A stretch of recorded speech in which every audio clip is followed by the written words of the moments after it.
Hi guys, welcome back to another video. Today we're going over the top 10 strongest nations at the start of the game.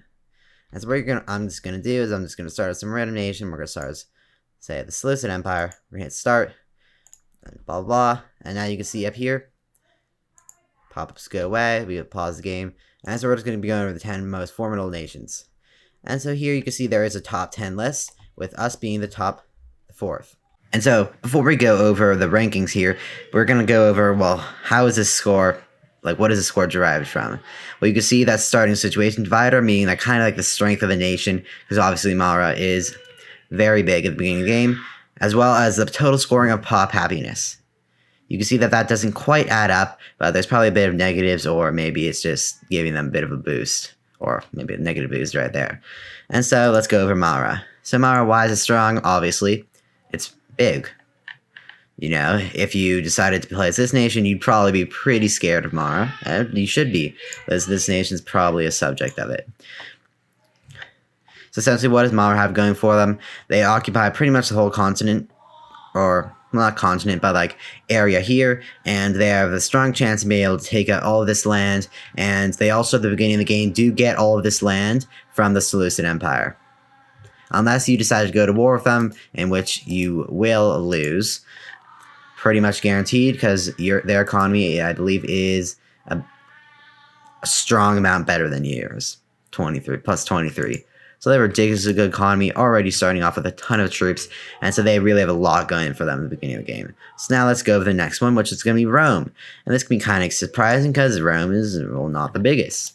And so why is this strong? Well, first of all, it has 4 subject states. As you can see here, if we wanted to see the score, you see the starting situation divider and pop happiness, but as you can see, those definitely don't add up. And so this is going to be mostly about the opportunity of this nation. So this nation, if you ever, just played as another nation, you probably looked over here and seen Rome dominate this entire continent. There's a very low chance that it loses the battles here. Maybe it loses the battle to the start. At this nation, even though it is stronger than them, even though they do have a bit more land. Next up, as number 3 on the list, we have Carthage, which is this big seafaring nation right here. You can see they have a lot of small little ports all along here. They start up pretty well off. As you can see, they are third. And if you play well, they probably will drop down later on the game. But if they are very successful, they can take a lot of land and become a very strong force in this area. So why this number? What is Carthage going for them? Other than pop happiness, and by the way, if you want to get this number up, get your pop happiness up. But what do they have going for them? Well, they have a ton of ships. They are the pretty much complete and total naval power of this entire area. They can really land campaigns anywhere they want because of their navy, even though their army isn't the best, although their economy is pretty good. And they will get a lot from trading. And so next up, we have the nation we are currently playing as, the Seleucid Empire. So what's going on for the Seleucid Empire? So you can see there is that little player icon right there, because I am playing as them in this example. But so what's going for them? Well, obviously, they are pretty big. You can see that they are getting a bit biffed by that score right there. But they do occupy a lot of land, although unless they want to go to war with Phrygia, they do lose this land right here. And they do have some subject states, which is always a good point, and they are pretty big, although their economies aren't the best, and they typically don't help a ton because they're almost always disloyal. You know that from some bad experiences. So next up, we're going to have number 5, Cranacia. So what is this nation? Well, it's all the way over here by Egypt. You can see it looks a lot bigger than it is because this is uninhabitable land. You can't go in there. That's just barbarian land, essentially. And so what do they have going for them? Well, if we look up here, you can see pop happiness, starting situation divider are not very high. So what's going for them? Well, first of all, their economy isn't the best. They don't have too many cohorts or these, but they are in a great situation to claim all of this land and potentially go to war with Egypt, because Egypt, as you can see, it'll have a very fun time bringing all of its big armies all the way through all of this pretty much uninhabitable desert right here. As you can see, some pretty bad attrition. And so next up, we have number 6, or Egypt, right next Trinacia. That might be a bit of a surprise considering this different size difference. And so what does Egypt have? First of all, as always, they have these things right here. But Egypt, they have a ridiculously good economy. And you might be like, what do you mean? They only going +6. And well, I've had games, I'm playing, say, as Macedon or something, and I'll leave Egypt be, and Egypt has like 800 cohorts midway through the game.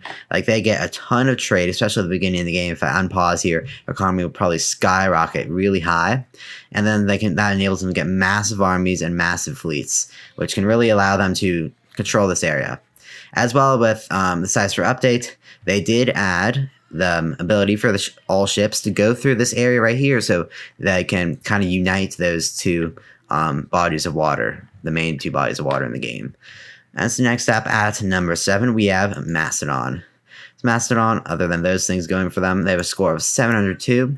And so why is that? Well, they're in a great position right here, surrounded by much smaller nations, with the only other semi-powerful nation around is Thrace. And Phrygia is all the way kind of over there, separated by these areas, although they will most likely go to war a bit later in the game. And so what do they have? Well, they do have a couple of subject states, and that really enables them to quickly take out this area and easily beat the nations down here and expand upwards, conquering all of this relatively unmanned land. You see 4 cohorts over here, 4 cohorts for this really big piece of land right there. So next up at number 8, we have none other than Phrygia. This might be a surprise considering the relative size of Phrygia compared to like Macedon or even Cyrenia and some other nations. But what Phrygia is going for them, other than these things right here, Pop Happiness and Tittle Divider, is they have, at the start of the game, a really high amount of gold and a decent economy, as well as a pretty big fleet that can maybe allow them to contend with Egypt and a pretty relatively large army. Not too big. They will be able to pretty easily, although they do have a maybe conquer some of the areas up here. And what the main thing about Phrygia that you really want to look at if you're ever declaring war on them is this mess right here. They have a massive amount of subject states, as you can see, a ton of different land and subject states that can raise, compare the 15 cohorts, probably around 50 cohorts even at the start of the game, and that's at the start. So Phrygia does have a lot going for at the start of the game, although those subject states will eventually later on probably be slow and rebel, because you have to have a really good player to control all of these in line. And so next up at number 9, we have Kush. And so Kush is all the way down here. You can see they do have those usual things, although they don't add up quite to 581. So what's going for Kush? Well, at the beginning of the game, their military, not very much. No ports, but they do have a pretty good economy, and they have some land right here. You can see they have some weaker nations all around them. They do have no diplomacy, so they aren't tied to any of these guys, and so what they can do is expand pretty easily, take out this entire area, and potentially contend with Egypt. As you can see, they are a bit smaller than them, although this is kind of deceptive considering that they look almost as big as Egypt, but you could see that really their land is just kind of the shape of a little river. So I wouldn't really recommend starting out as Kush, considering pretty much it is a river, actually.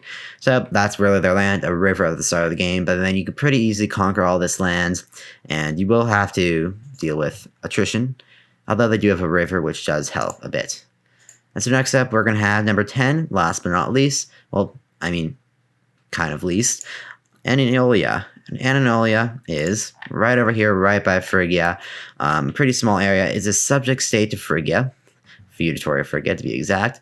Their economy, not the best, although they do start out with 96, which is impressive for a smaller nation. Let's try and find some over there, maybe. And they do start with this cohorts and some ships, and they are tied with Phrygia, which gives them the kind of an advantage if they were ever to want to expand, although most areas around them are feudatories of Phrygia, except for Thrace. And so that's about it for this video. Thanks for watching. Make sure to leave a like and comment if you want any more videos. So that's about it. Thanks for watching. I'll see you next time.